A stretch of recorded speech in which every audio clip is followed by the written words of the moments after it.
Howdy, I'm back on my Fujifilm game.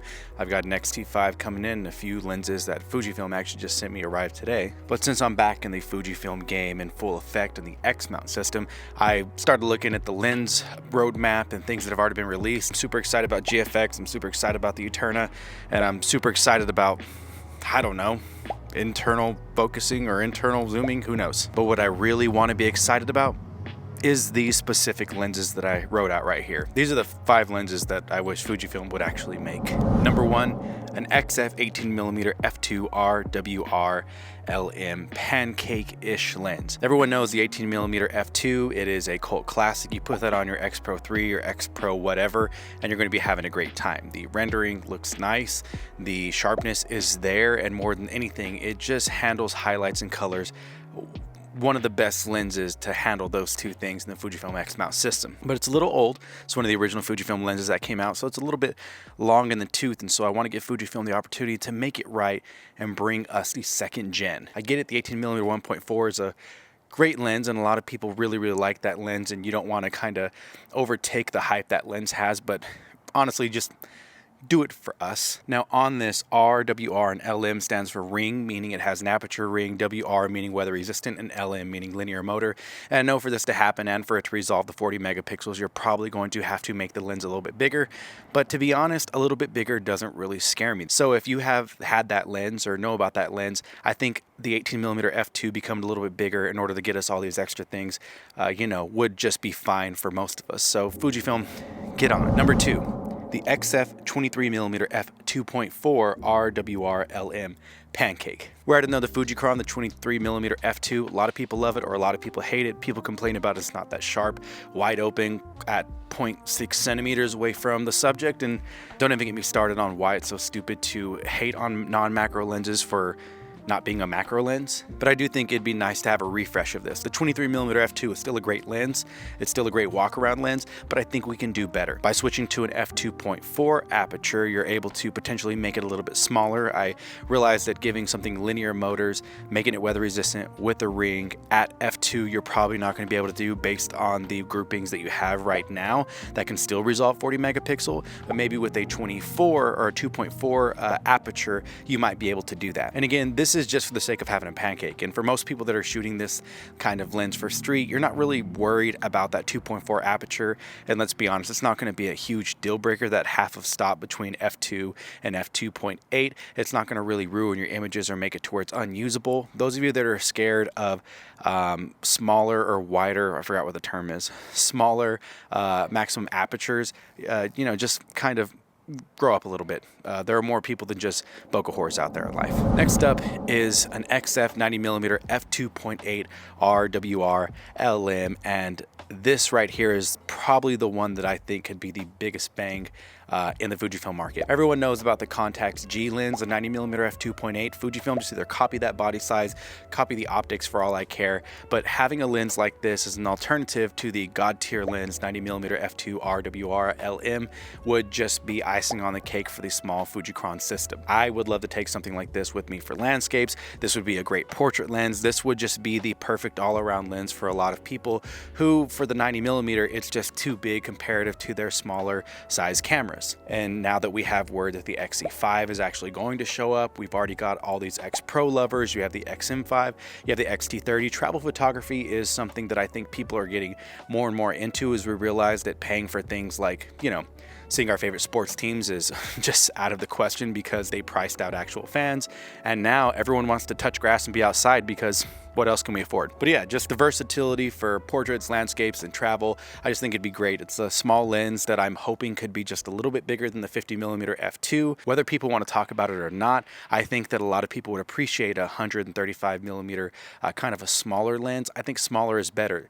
You keep making your body smaller. The X-T5 got smaller than the X-T4. It only makes sense that you continue to want to make your lenses smaller instead of giving these bulky bitches that you keep on giving us. Bad built, butch body, blonde haired, bulky bitch lenses. Those are all my prime lenses. Now I'm going to get to 2 zoom lenses that I really want Fujifilm to bring out, and these are just things that honestly I've seen from other manufacturers, and so I know the technology or the ideas have to be there. I know it's not far-fetched to wish for these things, to be honest with you. Number 1 is going to be a 10-24 f2.8 RWRLMOISI Z. So that is a mouthful, but everyone knows a 10-24 from Fujifilm. They originally had a 10-24 OIS, ROIS, and then they came out with the 10-24 RWROIS. And what that stands for is 10-24 R as in ring for aperture ring, WR for weather resistant, and OIS for optical image stabilization. And I think that Fujifilm, because that lens is actually pretty small, I think they can go ahead and make that lens just a little bit bigger. This would give you about a 15-36 equivalent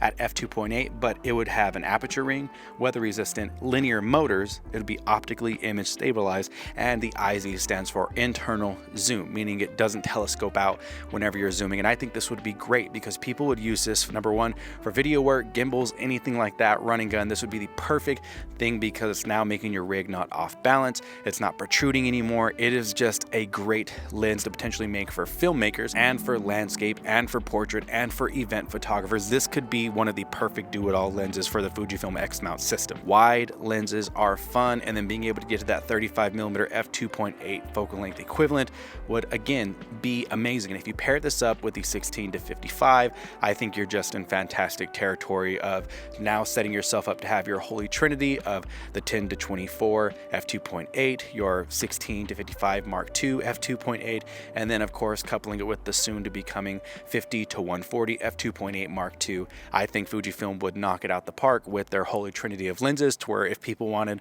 a literal bag of primes, all at f2 apertures, and you could do everything you wanted to do with them, it would be easy to do. This would be something perfect for any kind of photojournalist, and I just think it's a win-win for us as well as for Fujifilm, because I know they're going to sell a whole bunch of these. But yeah, and I'm kind of biased. My favorite zoom lenses on Nikon, Panasonic, and Canon have been the 16-35 lenses that they have, the f2.8 and the f4 equivalents. Fujifilm's just so small that it can afford to go with an f2.8 versus something like on Canon. I always opted for the 16-35 f4, not just because the size is a little bit smaller, but also technically it was sharper, but 2.8 heads won't agree with that. The last thing I have on this list is going to be the ultimate lens for a lot of people whenever it comes to video. This is a cult classic that has been made by Sigma, and I think Fujifilm should make their own. Number one, it'll be X mounts, so it'll have the exact same tolerances, build quality, and exact same rendition whenever it comes to color, micro contrast across their lenses. But also, just again, from a cinema side, if you're looking to go more into the video world with a Super 35 sensor camera, with the GFX, with the Eterna, you might as well just go full-fledged. And this lens could honestly win you probably, I would say 2 out of 3 people on the fence of going to Fujifilm for video would jump right in. And this lens is going to be an XF 18-35 f1.8 RWR LM OISIZ. Lord. This is the ultimate bag of prime. Sigma has an 18-35 1.8 that everyone loves to use. Majority of people actually still adapt this to their other DSLRs, whether it's an EOS R system, whether these are the Blackmagic cameras, or even if Fujifilm cameras. Everyone loves to adapt this to their bodies because of the amazing low light performance of the f1.8, the fact it was sharp, and the fact that you honestly had a 28-35-ish, or let me think, 28-50 equivalent, which honestly is a standard range that works great for everyone. This also was something that was used whenever it was put onto a DSLR a lot by portrait photographers to be able to get amazing images at f1.8. And yes, again, you had a nice bag of primes, and I think Fujifilm could do really well with this. Number one, the fact that this is on a mirrorless body, you don't have to have the exact same tolerances in the flange as far as depth, so it could in theory be smaller than the Sigma version for DSLRs. And number two, we've already seen Sigma do an internal zoom lens in this regard, and I think Fujifilm could do it as well. Make it weather sealed, give it a linear motor, give it the ring, give it optical image stabilization. And honestly, this is a lens that I think people wouldn't be mad if it came out looking the same size or a little bit bigger than the XF 16-55 f2.8 Mark I, which isn't a huge lens at all, but just compared to newer lenses like the 16-55 Mark II, you know, you kind of get an idea of, okay, maybe this was big.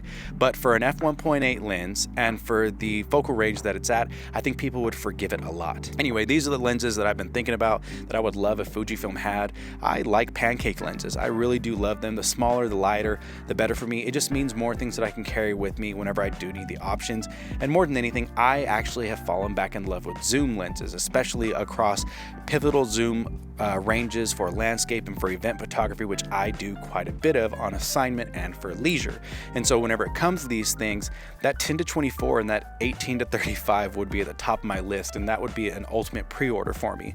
While a lot of people are waiting for the GFX kind of X Pro body with a fixed lens, 28mm lens, my hype for that has kind of died down the more I think about the fact that if Fujifilm, if I could be patient and they release lenses like this, it would be my ultimate setup. The X system is light in every regard, whether it's the XH2 system, the XT system, the XE system, and because of that, with their lenses being so light too, you're cutting weight and you're able to carry more with you. And honestly, their lenses have always been top tier. Their sensors with the X-Trans sensor has always been very, very sharp, and I think it's time they get back to not only making smaller lenses, but also lenses that put them more in a pro focus. In my opinion, Fujifilm's been worried more about bells and whistles on the body and kind of bending the knee to the social media campaigns up against Sony and Canon and things like that, and wanting to be more exclusive like a Leica. They've been bending their knee to that more than to what they should be doing, bending it to the hobbyists and professionals that are paying their bills because we're buying the things. There's been an influx in people that I've met that are using Fujifilm cameras for assigned sports photography that are actually on jobs for photojournalism, etc. Even at for the city of San Antonio Express News, I know 2 people on that staff that are actually shooting Fujifilm cameras for all of their assignments, and their work is amazing, me being a third person who was also doing the exact same thing. And so I encourage Fujifilm to look into that and realize that your sensor technology has gotten to a point to where people can shoot in lower light and people can shoot these faster events and sports for stills. And so because of that, you should be leaning into these the photography side with these lenses, focusing a little bit more on what we can give these people, because these professionals are going to continue to help build our market share. At least that's in my opinion. With all that being said, I hope you understand what I'm saying. I hope it didn't offend anyone, and more than anything, remember to take it light, but take it. Have a good one.